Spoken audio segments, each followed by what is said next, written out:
What's going on, everyone? So the Portland Trailblazers definitely have some decisions on their hands. They currently hold the number 3 pick, but they also have Damian Lillard, who even CJ McCollum recently has talked about that he wouldn't be shocked if Portland ends up trading Damian Lillard, that they're currently shopping the number 3 pick. That we know, that's public information, that the Portland Trailblazers are looking to trade the number 3 pick for a star, but it just really doesn't make sense. It really doesn't at this point.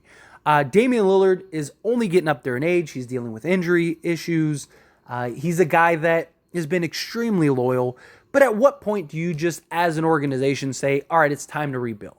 You're going to trade Simons and the number 3 pick and get what? What are you going to do, right? Where you're better off keeping both, drafting Scoot Henderson, who's probably going to be Damian Lillard's replacement, and then trading Damian Lillard and getting younger and start the rebuild, start the retool, right? Like, you could probably get some decent young guys. I don't think you're going to get a huge return for Damian Lillard at this point because, again, undersized guard, lacks defense, has injury history, is only getting older. He has still a heavy contract, so not every team can even trade for him. So the market would be limited. The assets you would get in return would be limited, but you're almost at this point better to do that than have another terrible season and just basically keep Damian Lillard in purgatory, right? And if you're Damian Lillard, at what point do you just say, like, all right, I was loyal, I did the thing, I'm thankful, it's time for me to go.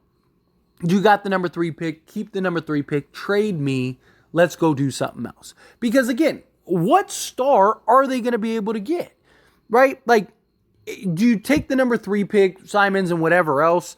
In a perfect world, Joel Embiid, right? In a perfect world, James Harden leaves and Joel Embiid says, I want out, trade me. And then you have this bidding war, which if you're Portland, you have enough to probably get Joel Embiid. You give up the number 3 pick, you give up Simons, you could give up Sharp, you could give up future picks, right? There you go. I mean, you could put together a really nice young package for a rebuilding Philadelphia team, because if James Harden leaves and Joel Embiid asks for a trade, then they're going to be rebuilding, right? So if you're Portland, you basically are pushing all your chips to the table to get Joel Embiid, bring back Jeremy Grant, and try to run this team as is, right? And hope that Damian Lillard and Joel Embiid are enough to contend for an NBA championship, right? In Damian Lillard's window. That's the perfect world. But how likely is that? And if Joel Embiid isn't an option and he doesn't become available, like, what's left? Like Karl Anthony Towns, maybe? I don't think Karl Anthony Towns and Damian Lillard are enough to win an NBA championship. I just don't. Karl Anthony Towns is a nice player. He's a solid player, but like, his IQ at times is just like, it might be one of the lowest in the league. Like, some of the stuff that he just does. He doesn't want to play center. He wants to play perimeter. You have Nurkic, so I guess you could have a front court of like, Jeremy Grant, Nurkic, and Karl Anthony Towns with Damian Lillard, and I don't know, Knox or something. I don't know, but I just, again, like, is that enough to win a championship? I don't think so. Maybe if some chips fall your way, sure. I don't think that that's really a real option. Bradley Beal's probably going to end up being available sooner rather than later. I mean, he's already expressed his issues with the Wizards and his lack of patience with the organization. He wants to win. He even said in an interview that the only reason he re-signed with Washington is because there was no one else at the time. Like, no one else had money to pay him. So he basically did the whole get your money now, request the trade later type thing. So, what? Are you going to go trade for Bradley Beal? Like, to me, Bradley Beal is Lillard and McCollum 2.0. Bradley Beal can't stay healthy, right? And I think that's you're terrible defensively still. Like, I don't think that that's any better than, you might as well just go get CJ McCollum back, right? Like, I'm not big on Bradley Beal as your second guy, but these are the kind of options that are out there if you're Portland.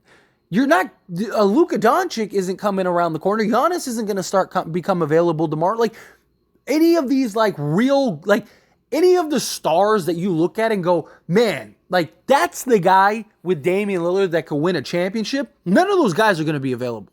There's not going to be, any of the top 5 guys available. They're just not, so now you're trading for, like, at best, a probably top 20 to 25 guy. And is that in Damian Lillard enough to win a championship? Probably not. Because it's not like Portland has a bunch of flexibility and a bunch of, like, blue chip rotation guys and stuff. They've made a lot of really questionable decisions, right? Like, I don't think that they're going to be able to pull off a deal that's doing it. Like, couldn't they work out a deal to where maybe you get Bradley Beal and Kristaps Porzingis? Maybe.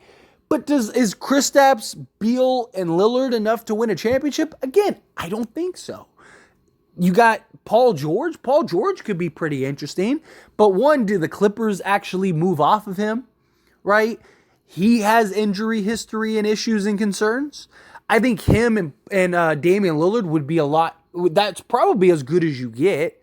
I think if you're the Clippers, it makes a lot of sense. Like, if you can get Simons, the number 3 pick, why not? Right? Like, in a couple other, maybe you could convince them to throw out, a future pick or something, get some assets, right? Because Clippers, I think the Clippers ship has sailed, and you're not going to get a huge return for Kawhi Leonard. So do you just trade Paul George and maybe hit that? Maybe, but the Clippers and Steve Ballmer, he's very likely just going to say, no, let's run it back and try to retool, right? So if you could get a Paul George, like, that'd be pretty interesting. Like, Paul George, Jeremy Grant is your third option, Damian Lillard, right? Like, that's not terrible. I still don't think that that's a contender, and you still have a lot of injury concern. Pascal Siakam or OG Anunoby, guys like that, doesn't make any sense. Like, you're not going to, like, again, I'm trying to think of guys that would be available that you may be able to trade that would have the impact. Like, you're not going to get, like, Pascal Siakam and Damian Lillard aren't winning you an NBA championship. It's just not happening, right? Like, there's nobody out there right now that the Portland Trailblazers could go and trade for that outside of, unless Joel Embiid becomes available, there isn't anybody that they could trade for that is going to make that big of an impact to win an NBA championship. I mean, even if they could get Joel Embiid, there's a real question, can Joel Embiid and Damian Lillard be enough to win an NBA championship? Because Joel Embiid has had his issues of just completely disappearing in the playoffs. He has injury history, right? It's just, what is Portland going to do that's going to have the impact you need to contend for an NBA championship and keep Damian Lillard happy? I don't see it. Trade Damian Lillard, get the best return possible, and rebuild. Draft Scoot Henderson, keep Simons. Right now you have basically your front court of the future, or your back court of the future, right? Trade Nurkic for whatever you can. Trade all your veteran guys for whatever you can. You've already started getting younger with, like, Knox and Reddish and stuff like that, right? So you got a nice young foundation.